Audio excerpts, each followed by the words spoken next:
অবশ্যই সালাত বিরত রাখে অশ্লীল ও মন্দ কাজ থেকে। সূরা আনকাবুত আয়াত ৪৫। নিরাশ হও না, দুঃখিত হও না, তুমি জয়লাভ করবে যদি তুমি বিশ্বাসী হও। সূরা আল ইমরান আয়াত ১৩৯। যদি তোমরা শুকরিয়া আদায় করো তবে আমি অবশ্যই তোমাদের বাড়িয়ে দেব। সূরা ইব্রাহিম আয়াত ৭। হে আমার রব, আমি তো তোমাকে ডেকে কখনো ব্যর্থ হইনি। সূরা মারিয়াম আয়াত ৪।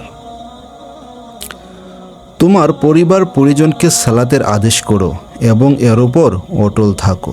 সূরা তোয়াহা আয়াত ১৩২। হে আমার প্রতিপালক, আমরা নিজেদের উপর জুলুম করে ফেলেছি।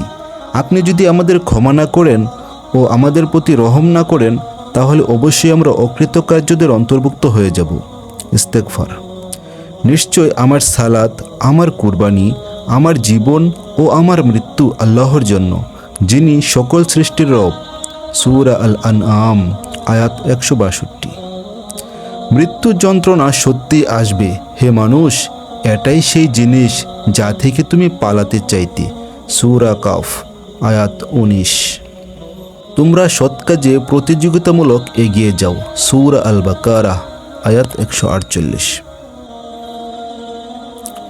লোকমান তার ছেলেকে এই বলে উপদেশ দিয়েছিল, হে আমার পুত্র, সালাত কায়েম করবে, ভালো কাজের নির্দেশ দেবে, অসৎ ও মন্দ কাজ থেকে নিষেধ করবে, আর এতে বিপদ আসলে ধৈর্য ধরবে। সূরা লোকমান আয়াত ১৭।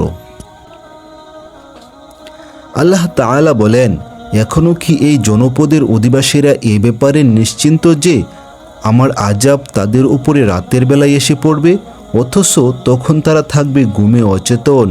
সূরা আরাফ আয়াত ৯৭।